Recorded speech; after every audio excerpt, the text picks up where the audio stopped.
बिस्मिल्लाहिर्रहमानिर्रहीम। अस्सलाम वालेकुम नादरीन, आप यूट्यूब चैनल देख रहे हैं। मैं इमरान खान हूँ।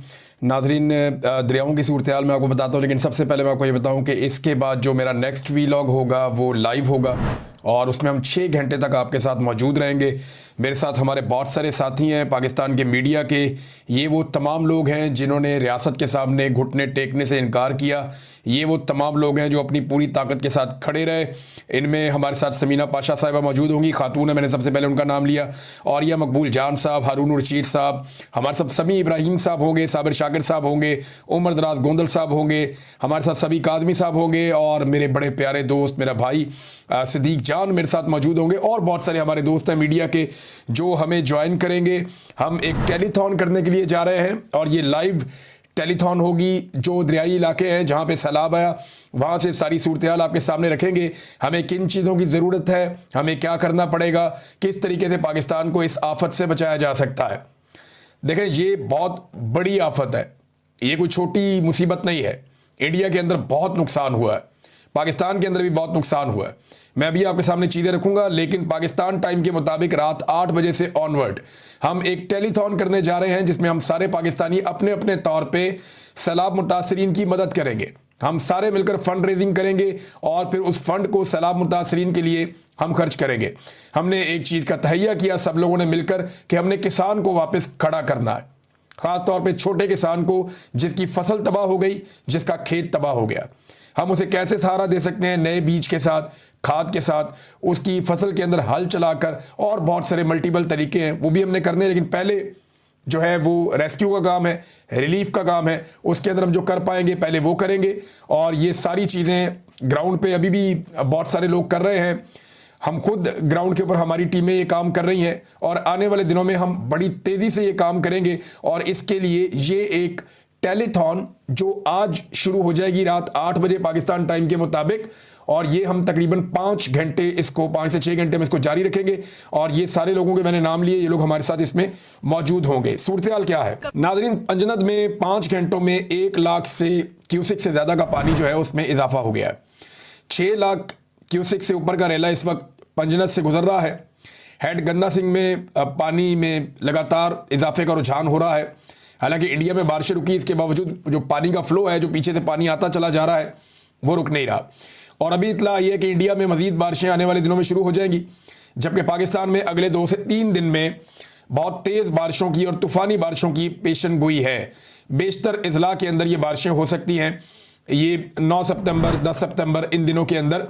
तो सूरत हाल अभी गंभीर है और हमें किसी बड़े चैलेंज का खुदा न खास्ता सामना करना पड़ सकता है।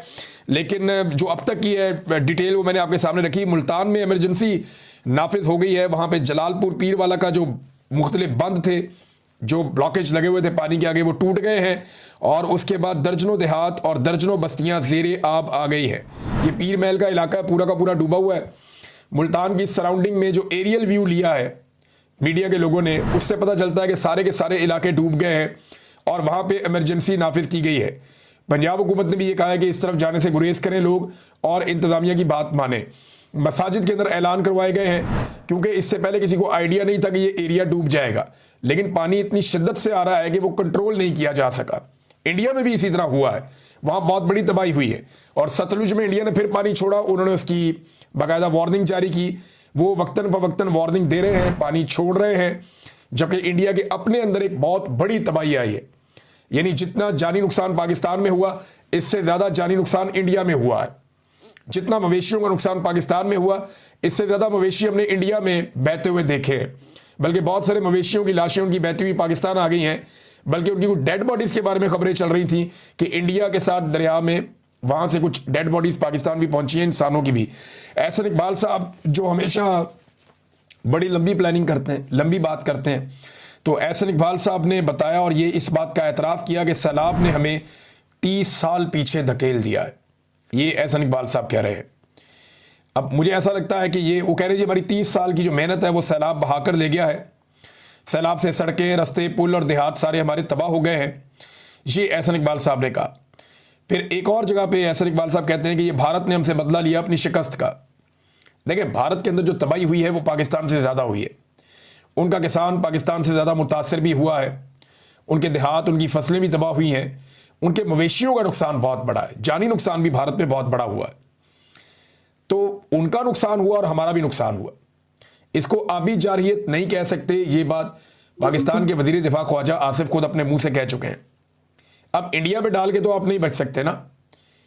जो बंदोबस्त आपने करना था, दरियाओं के रास्ते में सोसाइटियां बन गई, उनके रास्ते रोक लिए गए, ये तो होना था। फिर एक कुदरती आफत है, बहुत ज़्यादा पानी आया, तो डेफिनेटली उसने अपने रास्तों से गुजरना था। जब आप रास्ते ब्लॉक करेंगे तो पानी अपने रास्ते बदलेगा। तबाही तो ज़्यादा इंडिया में आई है, पाकिस्तान ने तो ऐसा लगता है खुद तबाही को दावत दी है। हमारी बैड गवर्नेंस की वजह से, नाकिस प्लानिंग की वजह से भी हमें मार पड़ी है। तो नाज़रीन, इस वक्त यानी इंडिया में तो बारिशें उसी वक्त हो रही थी ना, वहाँ तो सैलाब का उनको आइडिया नहीं, मौका ही नहीं मिला संभलने का।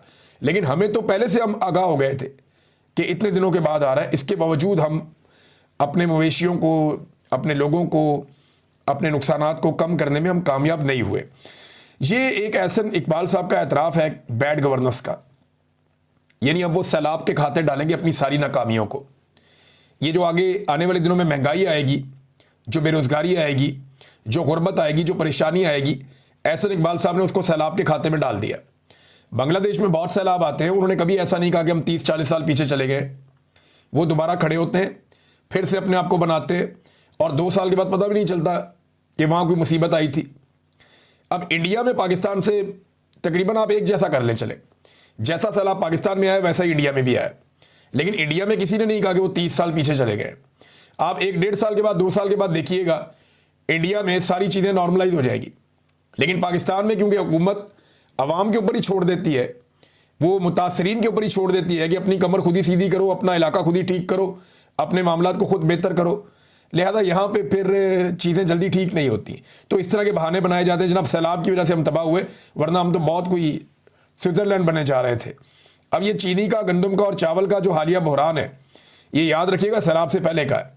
ये जो गंदम वाला इन्होंने पाकिस्तानियों को चूना लगाया और किसान को ख़ास तौर पे, ये सैलाब से पहले का है। ये चीनी वाला स्कैंडल सैलाब से पहले का है। और ये जो हालिया बहरान पैदा हो गया हमारे सरों के ऊपर, ये चावल का भी, ये इनकी वजह से है और इनकी मेहरबानी की वजह से है।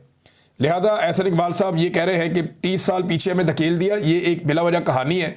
अगर हुकूमत अपना पूरी तरह से बंदोबस्त करे और अपनी पूरी एफर्ट लगाए और सब्सिडीज़ फ्राहम करे और अपनी पूरी तवानाइयाँ यहाँ पे खर्च करे, तो कोई वजह नहीं है कि पाकिस्तानी बहुत मेहनती हैं, जल्दी इसमें से निकल जाएंगे।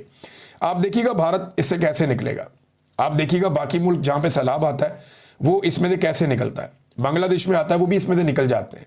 लेकिन पाकिस्तान ने इसको भी एक, ऐसा लगता है इस हुकूमत ने एक अपॉर्चुनिटी के तौर पे लिया है। नाज़रीन, एक और मेरे पास यहाँ पे एक ख़बर है